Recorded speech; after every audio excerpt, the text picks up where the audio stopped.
Welcome to week 5. As promised, we've moved on to the Baroque vocal music. I hope you enjoyed the instrumental music, especially that of Bach. We're going to be hearing more of Bach this week, along with the music of Purcell, Monteverdi, and Handel. The vocal forms that we're going to be talking about include oratorios, opera, and cantatas. You might be familiar with a few of those terms, but even if you are, I bet you've never really heard the Baroque version. This is very beautiful, interesting, and yet quite simplistic music. So I hope you really enjoy listening to them. But let's do a quick review of the elements and the characteristics of Baroque music before we begin on our new forms for the week. So the elements. There's sound, there's the instrument families and the voices, rhythm, melody, harmony, key, texture, form, and style. By now you should all be very familiar with these ideas. The Baroque period has many different Baroque styles of music, instrumental styles and vocal styles. As to the forms, you've already learned a number of forms such as the concerto grosso or the fugue, and you're going on to learn just a few more this week. The sound of the Baroque is quite different than what we listen to today. The pitches are a little bit different, the dynamic scheme is quite different, and tone color was not something they really considered important back then, like we do today. The instruments and the voices used were even different.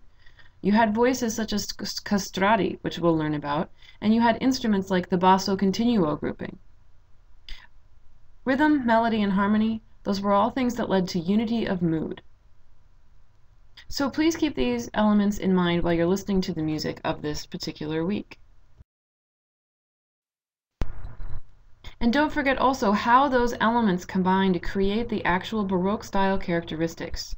We've talked about the unity of mood and how dynamics and melody usage and all of that helps to create the unity of mood. We've talked about the contrast between movements of a full piece of music.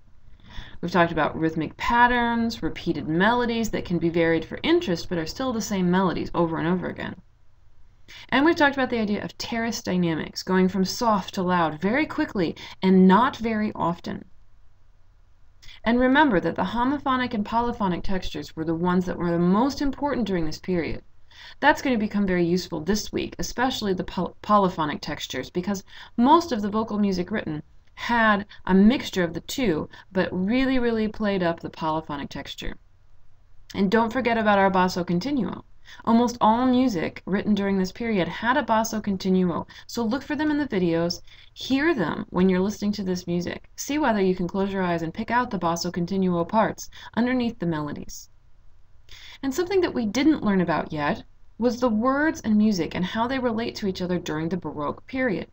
If you think about words and music nowadays, we like to inflect words. We sing about anything nowadays, our feelings, how happy we are about something, we tell stories.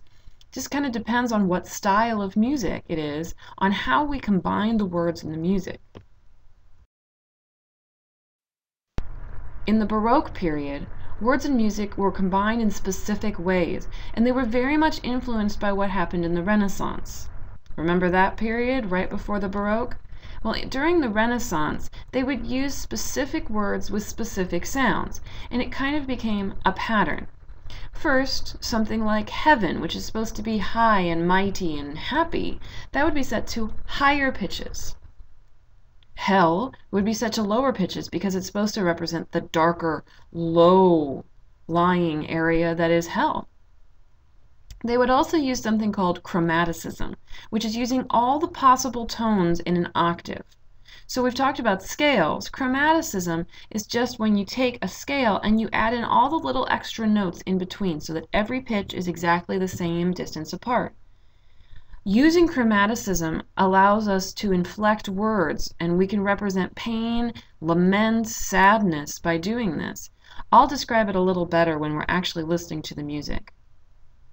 They would also use descending lines of music to represent something like sadness or a lament that someone had died. And rising lines would represent happiness. Because to them, anything that was joyful should go up, and anything that was not joyful should go down. Words were also very often repeated, just like the melodies. They would take small lyrics, like 3 or 4 words at the one time, and they would sing that as a melody, and then they would repeat it over and over again throughout the piece, slightly varying the pitches, but always saying those same words, so that you never forgot what the music was about. It kept the music a little bit more simple in the sense that you could always tell what the music was talking about. One other, I think, beautiful thing that they did in this period is that they would use many tones for one word or syllable. And this is something that they did especially when they were creating happy music that had happy words. So for instance, remember how they would use high pitches for the word heaven? Well, sometimes when they were saying heaven or hallelujah or praise, because remember much of this was church music, they would take the one syllable of hallelujah, just the ha at the beginning of the word, and they would extend it by going ha, and that would go on for 30 seconds or more sometimes because they were trying to express the happiness and joy of praising the Lord. They did that with many, many words, and you'll almost always simply see it when it's happier, lighter, more joyful music. So let's take a listen to a little bit of this beautiful vocal music. The piece I chose, this is not in your book, is by J.S. Bach, and it is what's called a motet, which means it's a choral piece of music, and it has basso continuo. That's it. And the entire piece, all movements, are sung basically without stop. It's a 20-minute long piece, and I've just chosen this last little part of it for you to listen to. So if you want to cue it up, feel free to copy and paste the link into the YouTube browser or put the title in so that you can find the specific example, and start at 18 minutes 51 seconds. You are more than welcome, of course, to listen to the entire thing. It's absolutely divine. But this last part I think is really, really beautiful and gives you an idea of how they use the elements of music in this particular period and how they create the Baroque style. Also, it's a really great way to be introduced to how the words and music relate in a piece of Baroque music. So let's take a little bit of a listen.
Quite beautiful, really.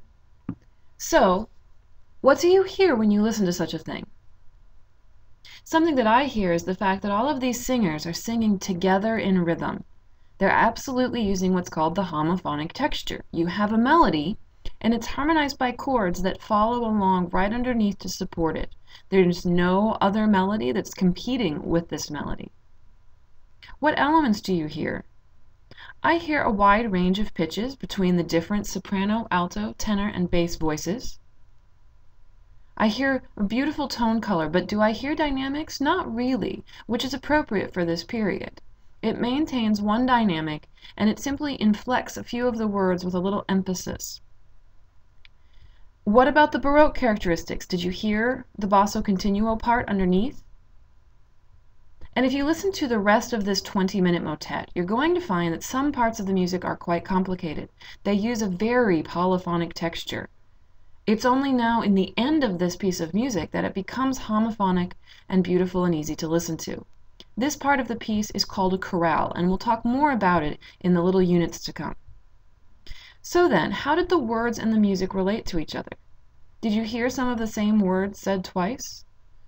I know it's in German, but if you follow along with the translation, you can see that it starts, Jesus, my friend, and it ends the same way. It talks about how contented someone is when they know that Jesus is their friend. Please remember during this period that much of the music written was for the Christian church. I would in no way ever try to convert or even opinionate any of you about the Christian church and its role in society today. But in order to really understand the Baroque style, we have to talk about the religious content of the words, and we have to listen to quite a bit of church music, especially that of J.S. Bach, who worked in a church for much of his life, as you already know. So please, if you find any of this material offensive because you're non-Christian and you don't take kindly to the words, keep in mind that this is music of the period. This is what was important to this particular area in Europe, and it's beautiful music, whether you agree with the words or not. If you don't agree with the words, think instead about how they inflected the words with different uses of the music, the tones, the dynamics. Enjoy as much as you can. Alright, now that the review is over, we're going to start talking about the composers and the different forms of vocal music. Remember, just like in the last unit, listen to the listening examples when you're told to, because it will make a lot more sense in the lectures. Enjoy!